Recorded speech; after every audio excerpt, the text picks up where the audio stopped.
Hi, and welcome to the Woodruff Art Center's Arts Education Virtual Celebration. I'm Hala Modelmog, President and CEO of the Woodruff Art Center, and I am so glad you've joined us here this morning. This year's event looks a bit different, but we're thrilled nonetheless to celebrate the incredible arts education programs across our campus and honor the Rich Foundation and Spelman College for their important contributions to arts education. Each one of our artistic partners has a story to tell through music, words, art, song, and dance. So this year's theme is Telling Your Story. What you'll see today is a celebration of those different stories and voices. The Alliance Theater, Atlanta Symphony Orchestra, and High Museum of Art offer a huge array of programs for all ages, from experiences for babies and early childhood to adult education. For our youngest patrons, there's music for the very young and theater for the very young, summer camps, and lots of classes. And for our older students, you'll find programs like Teen Team at the High Museum, the Atlanta Symphony Youth Orchestra, and the Pulaski Collision Project at the Alliance. You'll also find resources for our educators, robust field trip programs, and performances designated just for students. And those are just a few of the many education programs that our art partners offer.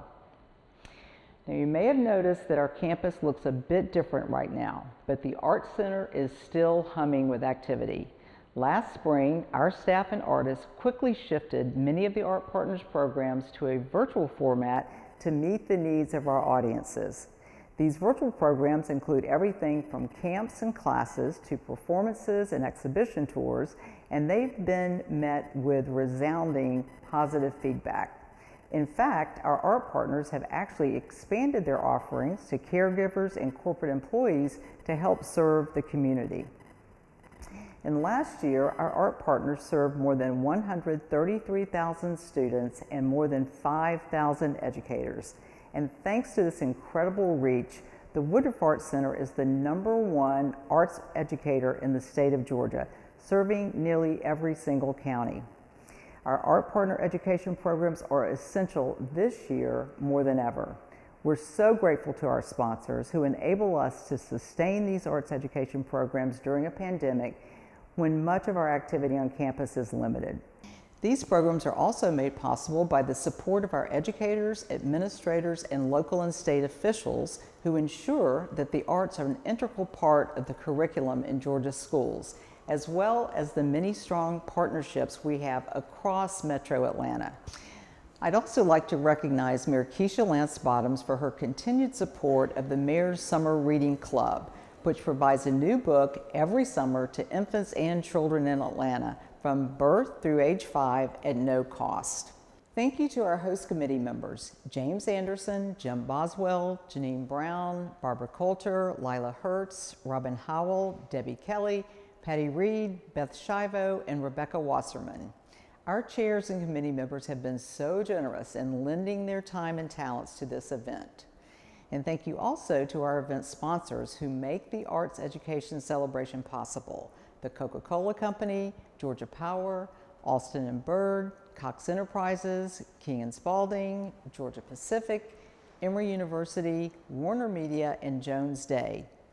Now, this event is about telling your story, and we want to hear yours. So share your favorite art experience or your favorite memory at the Arts Center on social media. Our social media sites are below, so be sure to tag us using the hashtags on your screen. The chat feature is also open. Thank you once again for joining us today. And now I'd like to introduce you to Nalani Dowling, Research Assistant for Picture the Dream exhibition at the High Museum. Nalani?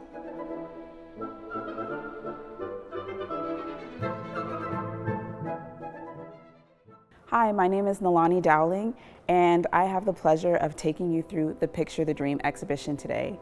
I was a research assistant for Picture the Dream. I worked on this project for 2 years, and I started when I was in my senior year at Spelman College.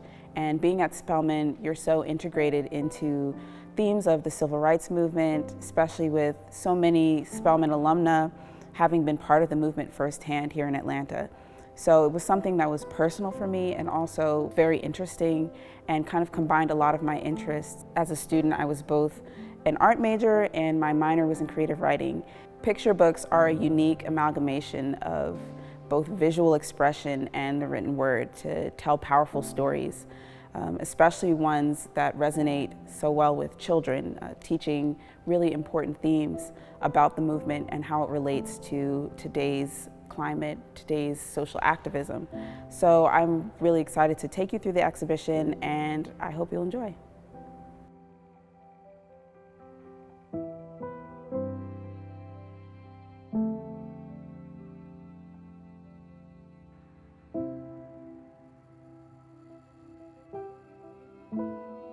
The first section of this exhibition is titled A Backward Path, and it really looks at the causes and conditions that sparked the civil rights movement and what life was like for Black Americans leading up to the movement. It covers areas like careers, family life, education, and what that looked like for different members of society, from children all the way up to adults. One example of this is through Jim Crow laws. We see in this piece by Shadra Strickland from the book titled Whitewater, two little boys at a drinking fountain. They're clearly labeled white versus colored, and it's a very visual and visceral reminder of how segregation was very present in society, even for children, and how it was something that was an accepted part of life. This work by A.G. Ford shows Dr. Martin Luther King having dinner with his family, and it's from the book titled My Daddy, Dr. Martin Luther King, which was actually written by Martin Luther King III. In this image, we really get a good sense of their family life outside of segregation and even outside of what it looked like to interact with white people. Family life was still very important, even in the midst of the violence, the corruption, and the prejudice that happened in the world around them. Ultimately, these two images show the contrast in what life looked like for Black Americans inside of their home and outside of their home, and showed the clear need for change in society and for change in policy to reflect equality in the United States. This second section of the exhibition is titled The Rocks Are the Road, and it's a section that's aptly named for the journey that the civil rights movement evolved into. This section really covers some of the key players and events that made the movement what it's known as today. Figures like Dr. Martin Luther King Jr., Malcolm X, Fannie Lou Hamer, but also lesser known figures that really helped spur the movement on and made it so powerful and so effective. This image by Brian Pinckney is from a book titled Sit-In, written by his wife, our guest curator, Andrea Davis Pinckney. And in it, we see 4 students sitting at a lunch counter, staging a sit-in. The image is one that's filled with whimsy and color, which is really optimal for children's books, but it also shows the resolve in the students' faces and how powerful nonviolent protest can be. A unique part of this exhibition is actually the Picture the Dream documentary, and it's a short film that really dives a little deeper into some of the themes and experiences of the civil rights movement, where we can hear firsthand from those who lived it, and also connect to what the movement looks like today. So we hear from figures like Andrew Young and his daughter Paul Young Shelton, but we also hear from people like Yolanda King, who's the daughter of Martin Luther King III. And we get to see how the civil rights movement of the past connects to a lot of activism and a lot of the social movements and social justice efforts that are being made today. So growing up, segregation certainly was something that I experienced on a number of occasions. Over a period of time, while segregation didn't leave, it became a better situation because desegregation was embraced. It's hard to imagine now what it was like. It's not that you ever forget, but it's kind of incredible that we lived the way we lived and survived and broke through the barriers. I remember we had made a plan for a march from the college campuses, which were kind of in a cluster, to downtown to sit in in one of the cafeterias or restaurants, and one of the Spelman students was burned on her hand by a Klansman. The Klansmen were on the opposite side of the street. The Ku Klux Klan people came out. I am certain that there were times when I was afraid. I'll give one example. I was in St. Augustine, Florida, and this again reverts back to the book a little bit. And my father was there marching to desegregate that city. It probably was in 64, 65, somewhere around there. I was probably 6 or 7 years old. And when we went down to St. Augustine, there were dogs that were used to do crowd control. And interestingly enough, later on we learned that the policemen were policemen by day and Klansmen by night, so they were terrorizing people. Woke up this morning with my mind stayed on freedom. I woke up this morning with my mind stayed on freedom. I woke up this morning with my mind stayed on freedom. Hallelujah, hallelujah, hallelujah, hallelujah. When I was growing up, it was the Second World War. And I started reading children's stories about the war. And it was something that made me more patriotic. I always found that these were war stories written for children. And in every generation, we need to find some way to tell the stories that they need to sparkle their imaginations and help them to realize their purpose in life. Let the nation know, and we must let the world know, that it is necessary to protest this threefold evil. The problem of the denial of the right to vote, to police brutality, that we continue to face and faced in its most vicious form last Sunday. It's that wonderful photograph of a group of young girls that were all arrested, and I think it was Birmingham. Mm-hmm. But they threw them all in a big cell together, and they were in there for 4 or 5 days together. Mm-hmm. And they're very young. Mm-hmm. And the photograph is of them, and they're kind of looking out, whoever snuck the camera in to take a picture of them. But they're smiling. They're like all there together. They kind of wave a little bit, but they're not scared. Mm-hmm. They're there in jail in Birmingham, Alabama in the early 60s. So the third and final section of this exhibition is titled Today's Journey, Tomorrow's Promise. This section shows how children can be unique forces for change in their own communities, no matter what their age, and what activism can really look like. This piece by Brian Collier is from a new book called All Because You Matter.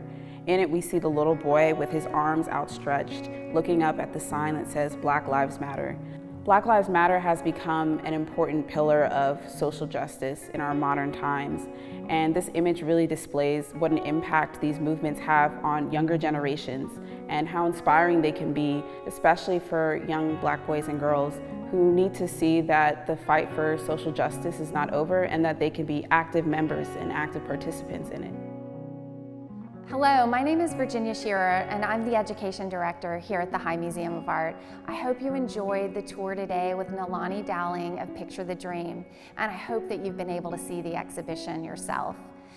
I'm here to thank you for your ongoing support of the Woodruff Art Center and for the High Museum of Art, and specifically for your love and support of our education programs.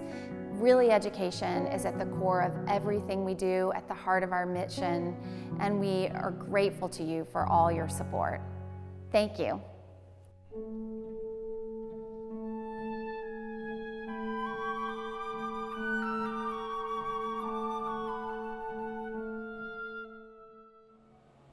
Thank you, Nalani, for that tour of Picture the Dream. What a beautiful and inspirational exhibition. Good morning, and thank you for joining us for the Woodruff Art Center's Arts Education Celebration. My name is Alexis Woodard, and I am a proud graduate of Spelman College and equally proud to be a Spelman Leadership Fellow at the Alliance Theater. I'm truly fortunate to have this amazing opportunity. In my time as a Spelman Fellow, I have had the opportunity to lead produce the Alliance's first college night along with my intern cohort, and am now, as a fellow, co-artistic directing the Alliance's inaugural digital season along with Spelman Fellow Jacinia Ingram. The Spelman Leadership Fellows Program is a unique program that addresses the lack of diversity in the top leadership positions of most nonprofit arts and culture institutions. The program is a big first step in remedying the leadership diversity challenges at the Alliance and will provide the national field with an annually growing pool of highly qualified candidates who have professional experience at one of the nation's foremost art centers. The Spelman Leadership Fellows Program and my extraordinary experience as a fellow is made possible through the generosity of the Rich Foundation. The Rich Foundation has had a long and deep connection to Atlanta and has supported nonprofit organizations in the field of arts, civics, education, health, and social welfare. Established in 1943 by Rich's Department Store, the foundation was created to support a wide range of community activities with a focus on education and social justice. As a beneficiary of the Rich Foundation's generosity and commitment to arts education, it is my pleasure to introduce the president of the Rich Foundation, Tom Asher. Tom is a native of Atlanta and a graduate of Cornell University, where he met his wife, Spring, who was a dedicated volunteer at the Woodruff Arts Center and a trustee of the High Museum. Upon graduation from Cornell University, Tom served in the U.S. Army, retiring as a captain. After military service, Tom joined Goodbody & Co. as a financial consultant and subsequently becoming a branch manager in 1967. In 1970, Tom joined Robinson Humphrey as Director of Marketing. At Robinson Humphrey, he rose to Executive Vice President and a member of its Board of Directors. After the firm merged with Smith Barney in 1982, Tom became the Regional Director for Smith Barney's brokerage offices in the Southeast until his retirement in 2007. Tom has an equally impressive history of volunteer service. Tom has served as chairman of a number of nonprofit organizations, including MedShare International, the Howard School, the Atlanta Alliance on Developmental Disabilities, the Atlanta chapter of the American Jewish Committee, the Bremen Jewish Museum, and Georgia Community Support and Solutions, now known as In Community. In addition to the Rich Foundation, he is currently on the boards of the Atlanta History Center, MedShare International, and of course, here at the Woodruff Arts Center. Tom has also been recognized for his years of work to benefit citizens with intellectual or developmental disabilities, receiving the WXIA Channel 11 Community Service Award and the Atlanta Alliance on Developmental Disabilities Heart of Gold Award. Please welcome the president of the Rich Foundation, Tom Asher.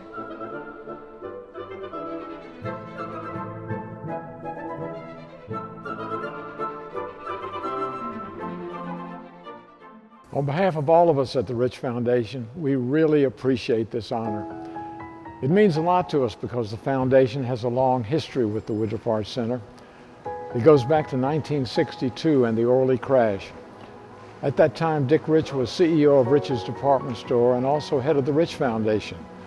But he was also chairman of the board of the Atlanta Arts Alliance, and he was asked to chair the campaign to build the Atlanta Memorial Cultural Center. So while the center was born out of tragedy, it really transformed our city. In fact, a few years later, the Rich Foundation donated to the city a statue known as Atlanta from the Ashes.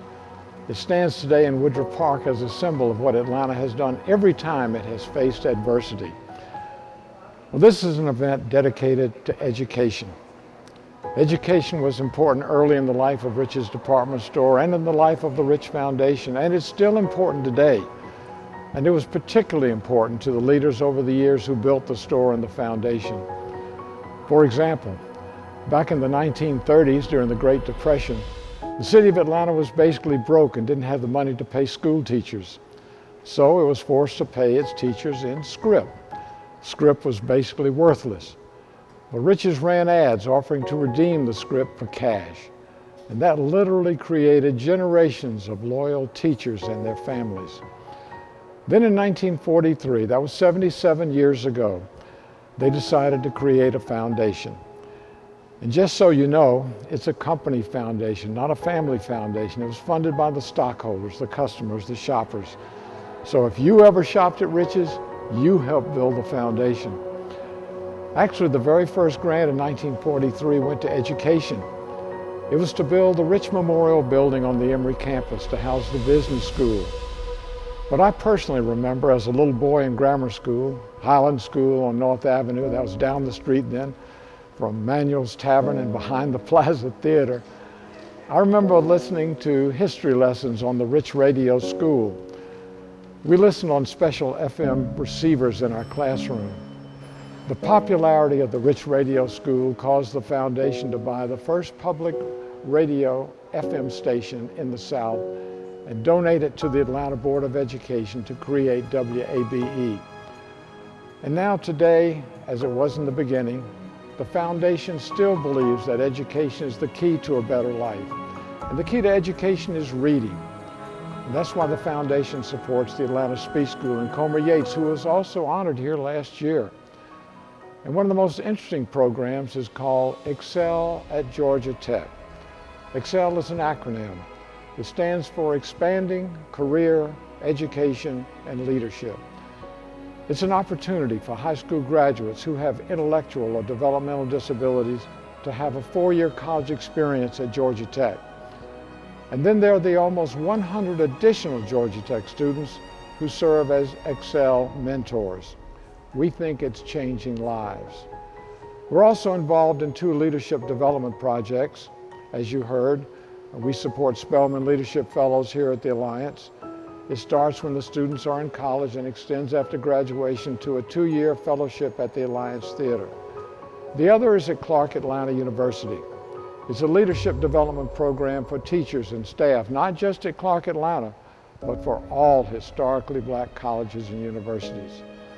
Then several years ago, we were approached by Virginia Shearer, the education director here at the High. She described a possible exhibit with art from picture books on civil rights. And that led to Picture the Dream, the exhibit that's on right now. It's the perfect convergence of culture and education. Finally, our story was actually written by great leaders who came long before us. You've likely heard that Isaac Newton quote that said, "If I have seen further than others, it is by standing upon the shoulders of giants." I met one of those giants about 8 years ago. I was having lunch at Mary Mac's Tea Room with Jeff Clemens. He's the author who has just written A History of Riches. And he said, "See that gentleman over there eating by himself?" I said, "Yes." He said, "That's Lonnie King." And I said, "Not the Lonnie King." And he said, "Yes, that's the Lonnie King." And for those of you who don't know, Lonnie King was the student in 1960 who led the sit-ins. And those sit-ins led to the desegregation of Atlanta. So I put down my napkin and I said, "I'll be right back." And that began an 8-year friendship that sadly ended a year ago when Lonnie unfortunately passed away. But in the meantime, he guided the Rich Foundation to many projects that would improve education and social justice in our city. He was indeed a giant with very broad shoulders. But there are other giants as well. People like Walter Rich, Frank Neely, and Harold Brocky and Joel Goldberg, and of course, Dick Rich. And I'm sure many of you knew Ann Berg. Ann was the executive director of the foundation for over 40 years. To me, Ann was the Rich Foundation. In addition, Ann was elected a life trustee of the Woodruff Arts Center. And today, we're fortunate to have the wonderful leadership of our current board. People like Tony Montag and John Montag, Trudy Kramer and Juliet Asher Golden. And then there was David Baker, our great trustee for over 30 years. David passed away exactly 1 year ago. Our story with the Woodruff Arts Center is indeed a long one, and we are very proud of it. Thank you very much.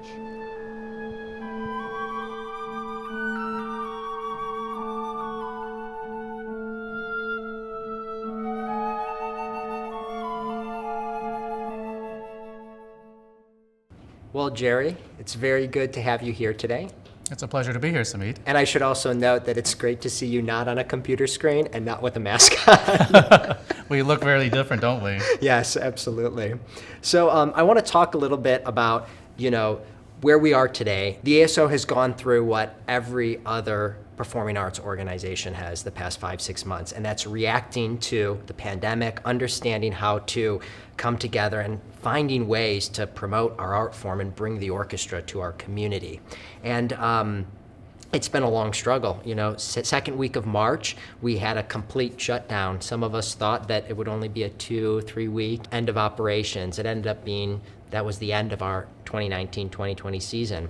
But just recently, we've come back now and we found really unique ways and creative solutions to bring the orchestra back on stage, both through our digital offerings, having our musicians record and promote these concerts online in a way that truly puts the Atlanta Symphony Orchestra on the world stage, and then also having select live performances. Can you tell me a little bit about your experience walking into the hall the first day and being exposed to this new environment of how a major symphony orchestra operates in our current pandemic? Yeah, absolutely. I mean, it's a real thrill to be here and being a part of the Atlanta Symphony Orchestra and just seeing how everyone's coming together to bring music back to the community. And I remember the first sounds I heard being here in the hall and just also the joy that it brought to the musicians. Hearing them play, seeing them smile, seeing them see each other, they're dear friends with each other, and finally having a chance to do the thing that they love most in the world and be able to do that with their partners. And then now with the technology that we have to be able to share that. Let's talk a little bit about the reimagining that took place, because it was quite the feat. You know, we had planned a 2021 season and we had to completely upheave all those plans because of COVID and reprogram, have smaller ensemble sizes. And why I think this is important, because obviously serving students in the state of Georgia, continuing to have community programs is vitally important to the mission of the Atlanta Symphony Orchestra. And I don't think people quite realize that that same reimagining that was done for our entire series that now people are experiencing, watching concerts, was done for our education and community programs. Well, with the advantages now of things being online, we can reach a lot of students that are further away from Atlanta geographically, not only in the state of Georgia, but possibly throughout the country. And it's just the ability to create concerts, presentations that are recorded, and instead of having, there's certain benefits, of course, of live music making, which we will never be able to replace, and we hope to come back to soon. But even with this recreated, reimagined digital content, it allows at the touch of a fingertip students to watch programming from the Atlanta Symphony at any time. And it doesn't have to be all of them at a certain time during a certain day. But so that's a certain advantage that allows us to reach a lot more students, giving us flexibility, a greater reach through technology. So we've spoken a little bit about the Atlanta Symphony Youth Orchestra and reimagining the program and curriculum. And we've had to do the same thing with our talent development program, a intensive music training program for African American and Latinx students that has now received national acclaim. And we're really excited to see we've gotten to the point where we're sending students to some of the best and top-rated conservatories across the country. Right now we're finishing up the auditions, and we'll have 6 more added to the program. Yeah. And I think they range from 6th grade to 12th grade. So we're incorporating a lot of the digital academy offerings for the talent development program as well. So offering a lot of the online master classes and lessons and the topical discussions and such to give them a wide variety of musical enrichment. In addition, we have the musicale that's coming up, I believe on November 22nd, which will be featuring current TDP students, as well as the Aspire Music winners, award winners, the String Queens. And so that should be an exciting concert to watch. And so I think this variety of ways to engage the talent development program students will hopefully give them more access and more variety of ways of engagement for music education. So I think one thing that's really exciting for me this season is that we're seeing the fabric of TDP weave into our other programs, and specifically what I'm thinking of is the subscription concert later this season that's featuring your debut subscription concert with the Atlanta Symphony Orchestra, featuring music by a talent development program graduate, Xavier Foley. Can you tell me a little bit about that program? Sure. It's going to be a thrill to work with Xavier. He's an absolute virtuoso of bass, and we hear him in actually a variety of ways. Chamber music, playing the Schubert Trout Quintet with members of the ASO, as well as hearing him as a composer, his talents as a composer through a piece of his, which also features him and a violin soloist, which I believe will be Justin Bruns, and it's a double concerto. And then we hear Xavier again in the Bottesini double bass concerto. So definitely just featuring the rich talents that he has to offer. He's got his work cut out for him, both you and he. Well, I think him more than me. It's going to be quite an intense week for him. Absolutely. No, it's fantastic. And again, I think that is a great example of the testament of our talent development program. And as we continue to engage alumni who come out of that program and bring them back and foster their ability and their connection with the Atlanta Symphony Orchestra. Another example of this is the master class, and an excerpt that's going to be played a little bit later here, featuring Angelica Hairston, another former graduate of the talent development program.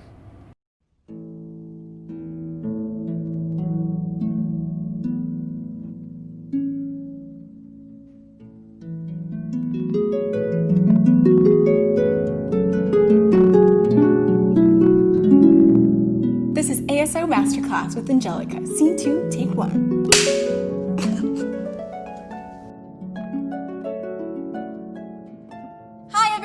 This is Angelica Hairston, and I am so excited to be giving this ASO Masterclass for TDP students. We're going to be talking about skills that 21st century musicians will need to be successful and thrive.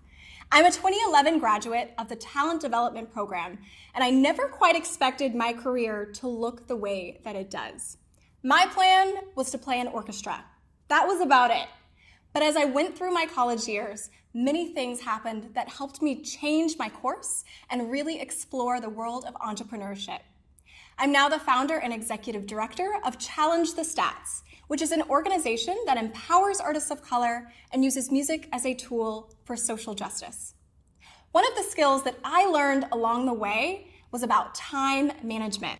The first thing I'd suggest for TDP students to be 21st century musicians is to really work on getting a schedule that works for you.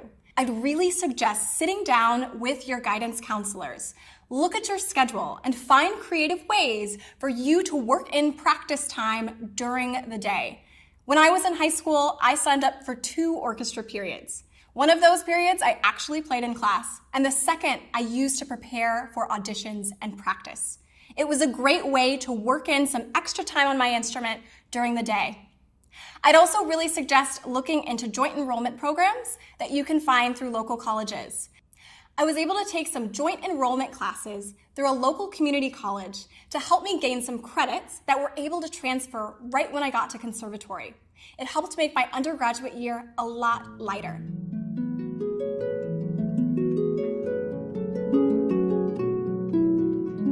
The second thing I'd recommend for TDP students is to really think about your network. I know networking can sometimes sound like a really weird, nebulous concept, but a network is just a community of support that can help you get where you want to go. One of the great things about being a TDP student is you already have a network of support built in.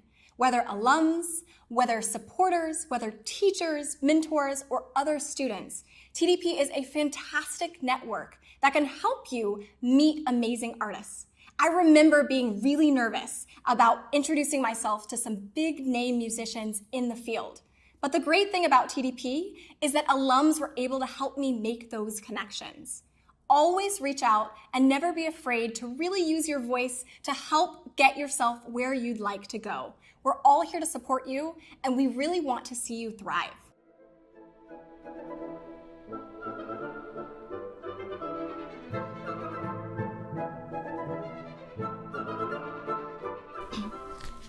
Thank you to the Atlanta Symphony Orchestra for that moving performance. Good morning. I'm Justenia Ingram, and I'm a Spelman Leadership Fellow at the Alliance Theater. As Alexis mentioned earlier, the Spelman Leadership Program provides us the opportunity to have hands-on experiences learning about and engaging in artistic and executive leadership, whether that is through co-artistic directing the Alliance's first digital season or by uplifting the voices of our future with the Pulaski Collision Project. As a Spelman Leadership Fellow, I have grown not only intellectually, but have also been creatively and artistically fed. The mission of the Spelman Leadership Program closely mirrors that of Spelman College, a commitment to intellectual, creative, ethical, and leadership development. Founded in 1881 as Atlanta Baptist Female Seminary by Sophia B. Packard and Harriet E. Giles, Spelman College has become a world-renowned institution with nationally and internationally recognized and awarded scholars, 12 Truman Scholars and 5 Marshall Scholars, alma mater to some of the world's most famous actors, novelists, politicians, corporate executives, and playwrights, including our very own Clegg, and is recognized by the National Science Foundation as the leading producer of Black women who go on to earn doctorates in the sciences. It's not hard to see why I chose Spelman and why it is such a special place. The Alliance Theater partnered with Spelman College because of its rich history as a global leader in the education of women of African descent, its mission to empower people to engage in positive social change, and Dr. Campbell's long-standing commitment to create leadership development opportunities for women of color. As a Spelman alumna, I am particularly proud to introduce Dr. Mary Schmidt Campbell, president of Spelman College. Dr. Campbell began her tenure as the 10th president of Spelman College in 2015. Prior to arriving in Atlanta, Dr. Campbell was a major force in the cultural life of New York City. Her career in New York began at the Studio Museum in Harlem, where she served for 10 years. Her role there began at a time when the city was on the verge of bankruptcy and Harlem was in steep decline. However, under her leadership, the museum was transformed from a rented loft to the country's first accredited Black fine arts museum. Dr. Campbell also established herself as a stalwart supporter who championed the need for professional development opportunities for women and people of color in the arts. In 1987, New York's late mayor Edward I. Koch invited Dr. Campbell to serve as the city's Cultural Affairs Commissioner. In this role, she led the Department of Cultural Affairs, which oversees the operations and capital development of the city's major cultural institutions. As dean, Dr. Campbell diversified both the student body and faculty fourfold, and she incubated several new arts and technology divisions within the school and the university. Dr. Campbell returned to the private sector to become Dean of New York University's Tisch School of the Arts in the fall of 1991. In September 2009, former President Barack Obama appointed Dr. Campbell as the Vice Chair of the President's Committee on the Arts and Humanities, a nonpartisan advisory committee to the President of the United States on cultural matters. As Vice Chair, Dr. Campbell took an active role in reaffirming the arts as one of the ingredients essential to effective public school education. She is a fellow of the American Academy of Arts and Sciences and currently sits on the boards of the Alfred P. Sloan Foundation, the Doris Duke Charitable Foundation, the High Museum of Art, and the J. Paul Getty Trust as well as on the advisory boards of the Bonner Foundation and the Association of Governing Boards and Universities and Colleges. Ladies and gentlemen, Dr. Mary Schmidt Campbell.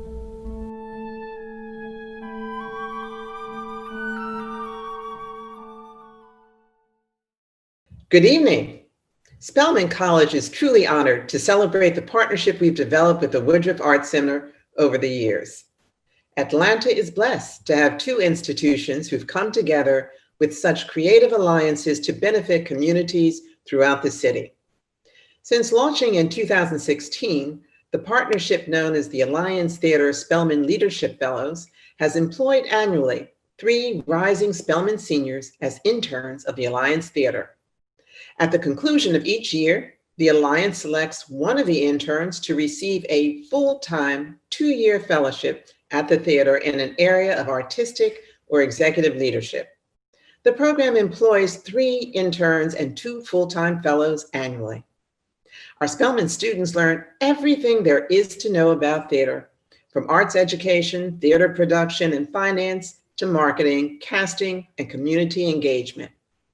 This program is a well-designed effort to address the dire lack of diversity in the top leadership positions of most nonprofit arts and cultural institutions. We are so proud of Spelman alumni like Maya Lawrence, who was a drama major at Spelman when she became the first Alliance Spelman Leadership Fellow in 2017, and who, after stints at Lincoln Center and the Public Theater, is back at the Alliance. Just a few weeks ago, Maya led an insightful Alliance Theater podcast conversation about arts and activism. One of our most treasured Spelman alumni is the renowned playwright Pearl Clegg, who is also the Alliance's Mellon Playwright in Residence. Recently, we added to our relationship with the Woodruff Center a summer high school program between the High Museum Education Department and the newly established Atlanta University Center Collective for the study of art history and curatorial studies, funded by the Alice Walton Foundation. Our ties run deep. Our Spelman College Glee Club has graced the stage with the Atlanta Symphony Orchestra, first with Kathleen Battle, and again for the performance of Mahler's Eighth. How thrilling. We are proud that one of our esteemed alumni and Spelman trustees, Helen Smith Price, serves on the Alliance board. Spelman trustee Janine Brown chairs the Atlanta Symphony Orchestra, and I am a proud board member of the High Museum of Art. The partnership between Spelman and the Woodruff Art Center is a model of cultural reciprocity, mutual respect, and real cultural collaboration. Atlanta, you should be very proud.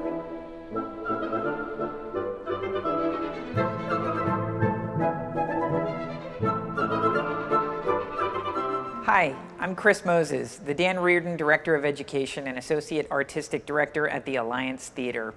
And it is an honor to be with all of you today and to get to share all of the great work that is happening across this campus and our various education departments. It is particularly moving because today we get to celebrate and honor two of our most revered partners in the Rich Foundation and Spelman College.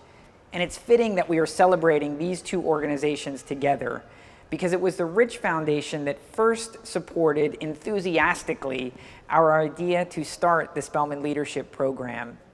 And that program has absolutely transformed the spirit of the Alliance Theater. It has introduced us to some of the brightest young minds and helped shape the next generation of artistic leaders. And today you're going to get to hear from our two current Spelman Leadership Fellows. And now I'm going to introduce you to two alum from this program who are currently full-time staff members at the Alliance Theater and critical pieces of our education team. Hello, my name is Ariel Jacob, and I was a Spelman Leadership Fellow in 2018-2019. And I'm so honored and appreciative to join you all today virtually to honor Dr. Campbell and Tom Asher. I'm so grateful for you both for your support for this partnership, because it is truly such a life-changing experience. Currently, I work in education at the Alliance Theater as the head of strategic initiatives. And what I am currently focused on is really just making sure that our department is an equitable and just, diverse and inclusive environment for anyone who walks into our space. We want them to feel as welcome as possible and that they belong there. And that has really been so exciting for me to really be able to focus on creating this environment. And it is such a privilege for me to be able to focus on this work. And the Spelman Leadership Fellowship really prepared me for this, giving me leadership opportunities, and just being able to learn new things in my professional career has really been amazing. It's very exciting and it feels very productive, especially right now, to be able to focus on these things. And I really feel like I'm creating lasting, significant change. And I really attribute that also to my time at Spelman. It's really my choice to change the world. I'm choosing that every day, and it's just one step at a time. And I feel so supported in my environment, and I'm truly grateful and appreciative for that. So again, thank you so much to Tom Asher and to Dr. Campbell. This experience has been truly life-changing, not only for me, but I know countless Spelman students as well. We appreciate you and we honor you today. Thank you. Dr. Campbell, Mr. Asher, I want to say thank you for your contribution to these institutions, Spelman College, and this partnership with the Alliance Theater. I am Maya Lawrence, Spelman College, class of 2017, and the inaugural Spelman Leadership Fellow. I have been a direct result of your contribution, your action, your commitment to changing what art means and its impact on our world today. What I love about our programs is that we create so many bridges in so many communities within Atlanta to really access the transformative nature of art.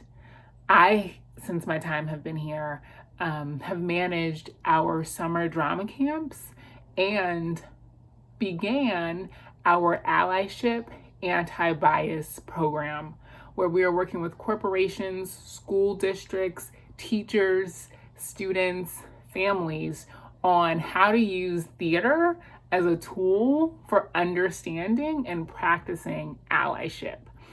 I have been so impacted by my time at the theater and understanding the amount of imagination that it takes to not only create a new reality on stage, but to create a new reality in our society. And I want to thank you for your vision in leading that path. So now a little bit about the Alliance Theater Education Department for those who are not familiar with what we do. We exist to serve our community and to put our art form in service of the particular needs of Atlanta. And this takes the shape of three primary focus areas. First, we believe that every age group demands and deserves world-class theater designed specifically for them. And this starts early. With our Bernhardt Theater for the Very Young program, we provide professional theater experiences for 0 to 5-year-olds. We're also producing work for elementary school audiences, challenging work for middle schoolers, and classics that are remixed to really resonate with the high school audience as well. No matter your age, you deserve that chance to be inspired by world-class theater. The second focus area is we believe that everyone deserves the chance to make this theater, to learn what it's like to look at life from a different set of circumstances when you inhabit a character in a play. So we make sure that young people have the chance to learn the skills of acting, directing, playwriting, and even the technical behind-the-scenes work. And last, and I think most applicable to many of you who are gathered here today, is the idea that we want to use our art form in service of other disciplines, particularly in terms of using storytelling and the power of story to advance literacy and language acquisition in the classroom. And we do this throughout the state of Georgia, sending teaching artists to partner with classroom teachers in the classroom and help students engage in the process of learning. And I don't think that's ever been more critical than right now, given all of the challenges that our educators are faced with.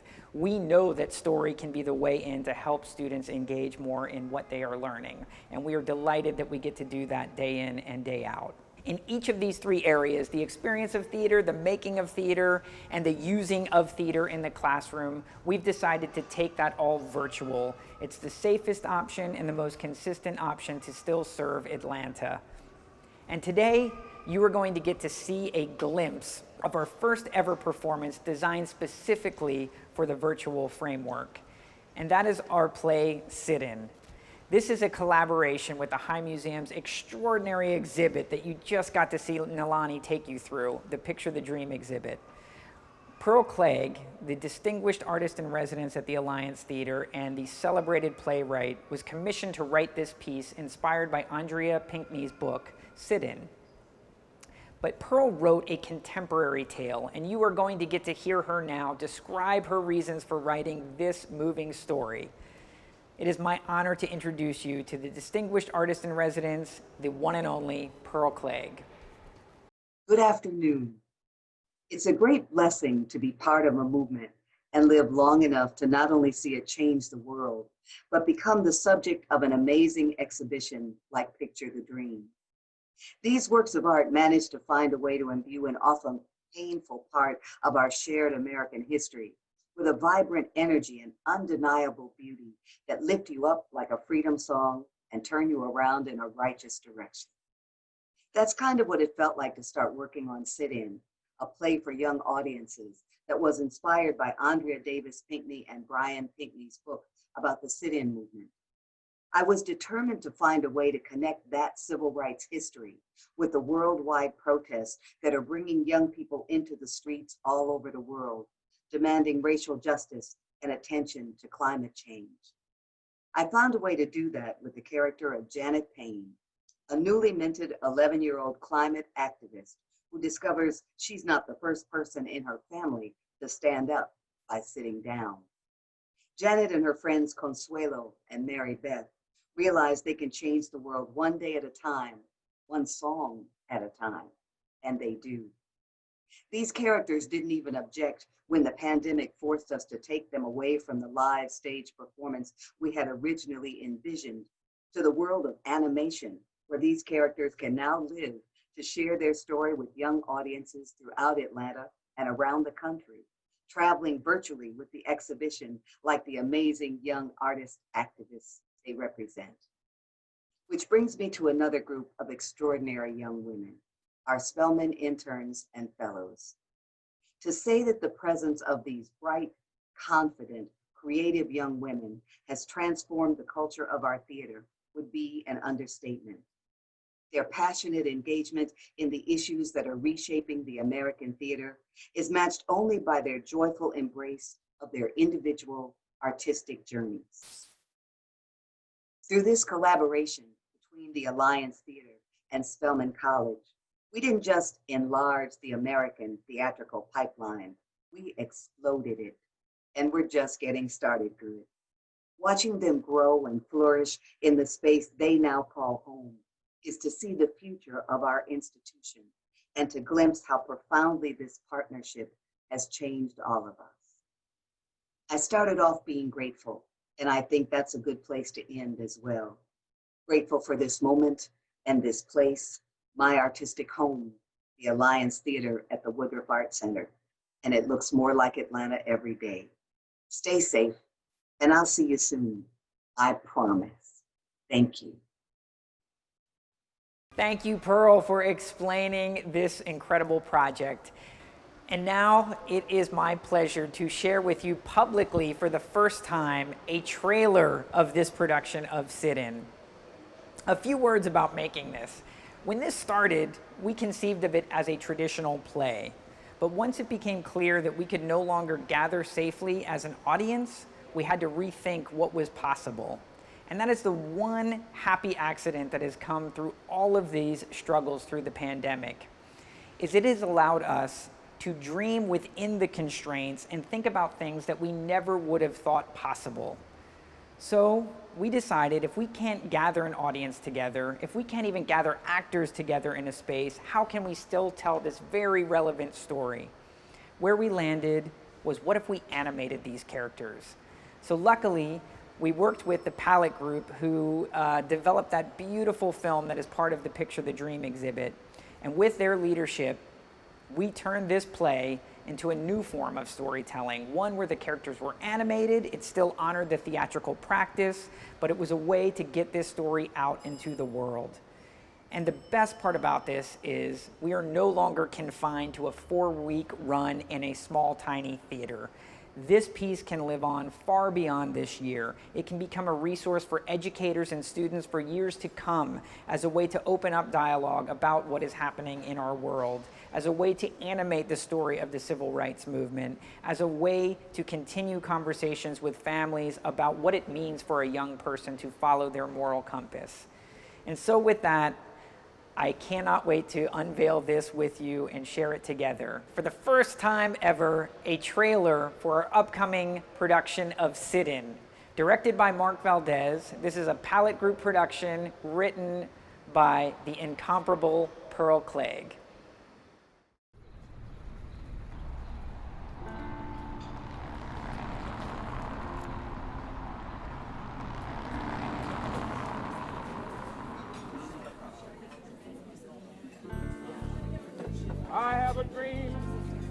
that one day on the red hills of Georgia, opposed to the Vietnam War assembled in the nation's capital for a mass protest. See you soon. We're just kids. We can't even vote. This is something we can do right now, even if we are kids. You're going too far with this. How far is too far? Listen, Jan, we've been best friends since the 2nd grade, but just because you've changed doesn't mean I have to. Wow, you're turning into our very own Greta Thunberg. I just hope you don't get in trouble. Congressman John Lewis would call that good trouble. Ms. Payne, I believe climate change is real. You don't have to convince me of that. But before you can take care of the whole world, you have to grow up and learn to take care of yourself. If I really believe our house is on fire, I have to act like our house is on fire.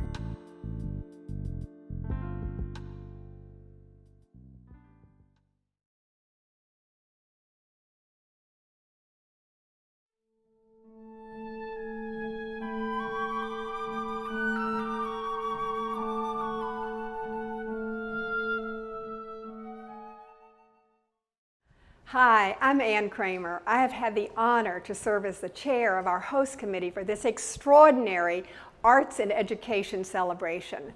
Wasn't it amazing? Wasn't it just fantastic? Didn't you just love every minute of all the arts partners doing what they do every day with our children, with our adults, with our students, with our educators, with all folks, including people like me? The only thing is that this is just the tip of the iceberg. There is so much more. The much more resides in virtual. Yes, we have really mastered that. In fact, you can get so much off the website from all of our High Museum, Alliance Theater, and Atlanta Symphony Orchestra, all there for you and your family.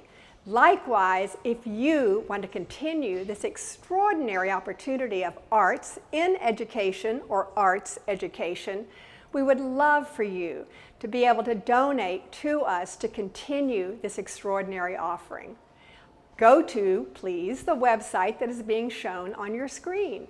Because as you know, without those resources, we won't be able to do this magic, the magic of transformation for children and adults by using arts, the creative engine that transforms us all. And you'll notice, I frequently say arts education or arts in education, and it's both. And they're both evidenced on this campus at Woodruff Arts Center and in the virtual studio of your home or wherever you view. For arts education, that's where you learn how to play an instrument for the musician, or where you learn how to act on a stage, or where you learn how to express yourself through visual artistry.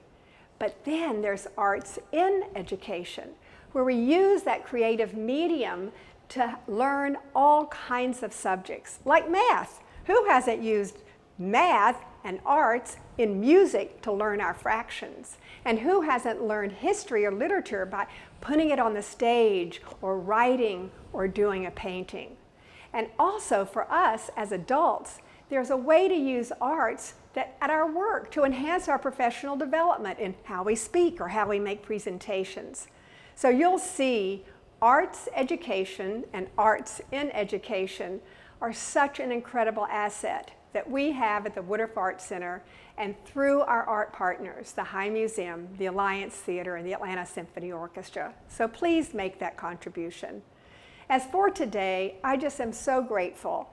I thank with such a grateful heart our host committee, which invited you here, the generosity of our sponsors, and of course those art partners and those education committees at the High Museum, the Atlanta Symphony Orchestra, and the Alliance Theater that are the backbone of all this work. Likewise, I want to give a shout out again to the Rich Foundation, yes to you, Tom Asher, whom we love, and we remember Ann Berg, as well as to our colleagues and friends at Spelman College, those who are there now and all of our alums. Spelman permeates this place. In every part of the campus, we have the sense of the Spelman brilliance and the Spelman imagination. So to each of you, we say thank you. We're so grateful for you to take an opportunity to see how powerful and magical arts can be as an education to learn and as arts and education to use the creative energy that can spur how we all are improved as people. Join us online, make a donation, help us be sure to be able to continue this across the state in schools, in homes, and in lives. We're enriched by arts education and arts in education. Thank you so much for joining us. We appreciate you.